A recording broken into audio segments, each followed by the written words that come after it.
are just under a week away from Sixers basketball officially returning, but Daryl Morey is not quite done putting his imprint on this roster just yet. We have a surprising move that has shown face in the Sixers universe as MarJon Beauchamp is joining the Sixers on an Exhibit 10 deal, first reported by Keith Pompey. This is another taking a shot at a diamond in the rough that I am completely in support of Daryl Morey of, and I do believe this is a player right now that could make a sneaky difference on this Sixers team immediately. So let's get right into what he can bring to the table, and I do have a pretty cool interview clip that I do want to share with you guys here. So let's get right into it, and I want to start with the initial report from Keith Pompey that he tweets out, if everything goes as expected, MarJon Beauchamp will sign a contract with the Sixers. Sources have said the 6'6" small forward has agreed to an Exhibit 10 contract with the Sixers. However, a team source said it is not official yet. The source says the Portland Trailblazers are still involved. The Blazers waived Beauchamp on Tuesday, 1 week after signing him to an Exhibit 10 deal. So at the time of me recording this,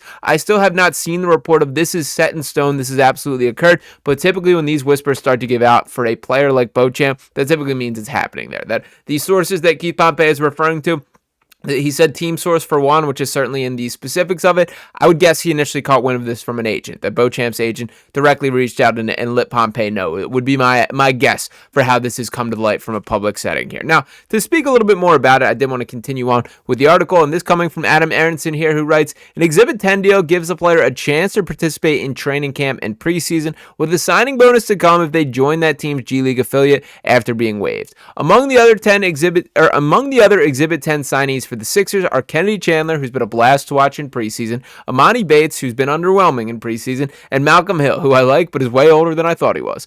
Beauchamp, whose 25th birthday is on Sunday, has played in 135 NBA games across 3 seasons with the Milwaukee Bucks, Los Angeles Clippers, and New York Knicks. A first-round pick by Milwaukee in 2022, Beauchamp now also appears set to join the Delaware Bluecoats to begin the 25-26 season. To continue on a little more, writes, at face value, this deal is practically harmless. The 76ers will probably be content just filling out their two-way spots, and Beauchamp is not going to play much, if at all, anyway. Still, given that the existing options in the open market, it becomes way easier to ponder about those players the front office could have gone after instead, at least from a potential perspective. Beauchamp has never gotten his fair shake in the NBA. Once pegged as a potential key player for the Bucks, he found himself languishing in Milwaukee's bench behind his veteran counterparts, resulting in him bouncing around the league as of late. And to interject here, that is the Doc Rivers experience, ladies and gentlemen, that we've seen it up close and personal here in Philadelphia, that we've seen playoff series where Furkan Korkmaz and Matisse Thybulle are playing more minutes than Tyrese Maxey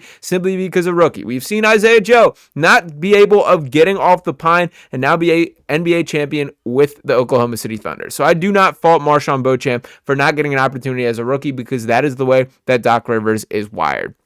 Now, to get a little bit more into him specifically, I did want to pull up this old interview clip that I had of myself speaking to the G League Ignite head coach Jason Hart there, and this is a couple years ago. This is pre-beard Sean Barnard. This is me, a little bit less polished in my media speaking. I would say I had a little secondhand embarrassment watching this clip back, but I did think this was good intel on what this guy brings to the table, and I will note this was one of my guys come draft time at this specific draft, that this was a dude I was bought in on, a really cool story, a dude who had a really tough upbringing, and let me pull up exactly what Jason said here. Get into, who's a very interesting story and a guy that I personally have come to really like, is MarJon Beauchamp. So definitely a unique story in terms of a guy that took a little bit of a gap after high school, started to do his NBA prep, ended up at community college for a year, and then obviously found his way to the G League Ignite. So Beauchamp, a very impressive defender, super long, 7'1" wingspan. I love the way he's kind of able to just kind of swallow up smaller players when he defends them. To me, I think that's very cool the way he does that. Also some shooting concerns there, but something that I personally think are talked about too much, and I'm more confident in his offensive ability that I think kind of the consensus is. But tell me what you like best about Beauchamp's game and how you think he projects. I think he projects as a 3-and-D individual. He has length. He's a great athlete, and he shows flashes that he can be he's going to be a good offensive player as well. I think the one thing that he brings to an NBA team today is his ability to score without the ball. He knows how to cut really well, gets out in transition, and find ways to impact his team without having plays called for him.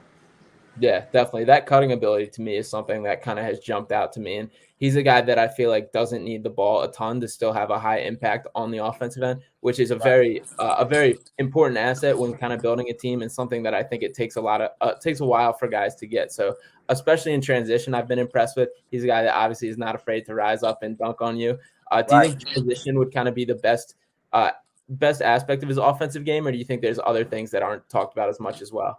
Well, these young men, they can do so much more, but when you becoming a pro, you have to do what they want to see you do. And I Yeah. think as these continue to grow and get better, his shooting will, I think everything will line up to him being, I think, a starter, once everything comes together. And shout out to Jason Hart for even doing that in the first place. Very cool of him to hop on, especially when I was kind of just starting out there. And I will make it clear that these types of interviews are pretty much designed for him to hype up his guys, that this specific creation of the G League Ignite was sort of this alternate pathway to the pre-draft process. And to be very clear up here, that program has been completely shut down due to the lack of results that did it. There's obviously some success stories and some guys that the transition has not been as seamless as possible. A guy like Scoot Henderson, I think, is always going to be sort of the poster child for this, because he spent 2 years with the Ignite and was drafted second overall and was a guy who had all this hype and ultimately has not lived up to it, at least yet. And I certainly have my doubts about Scoot moving forward. Would love to be wrong, but nonetheless, to keep it on MarJon Beauchamp here, this was a guy I very much believed in coming out of the Ignite program. That I like his off-ball instincts as a cutter. I do believe the shot is still a work in progress, but something that I think can get there as a wing. He does have real deal size. He has real deal athleticism, and defensively is really where I think he can carve out a role. I heard Jason mention that he believes he can be an NBA starter once he puts it all the way together. He hasn't really had an opportunity to put it all the way together. Now, to just mention his stats from this season,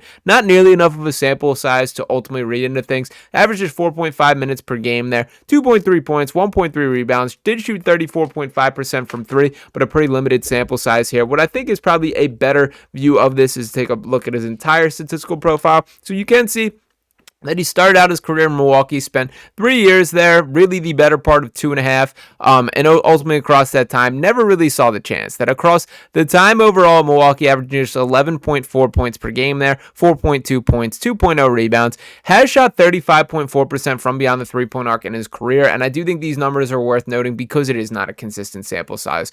Because they're sort of all over the place, that's still an encouraging number to me. That is right around league average there. He obviously has had his ups and downs, shot just 20% across his 6 games with the Knicks, with the Clippers, shot it incredibly well, but obviously a limited sample size on each of these here. I believe in the shot. This is not a guy that I have the doubts in. I see the clear profile of just a 3-and-D type player, and these are the type of swings, once again, that I'm thrilled with, that Daryl Morey continues to take. This is a guy that is a former first-round pick, that has some pedigree, that is kind of failing his way out of the league, and Daryl's saying, let's see if we can get you right back on the right track. And that is the clear theme that continues to stick out to me, is take a look at the bottom of this roster, man. Justin Edwards was a guy who was one of the top recruits in the country. Things did not work out at Kentucky. He went undrafted, landed in Philadelphia, and even though that he has looked pretty rough thus far to start preseason, a guy that I believe in, and once again, the practice is what I'm celebrating here. Even if the player themselves does not specifically work out, the way that this is how you're sifting through talent and identifying things, I think is the right process. Adem Bona, a guy who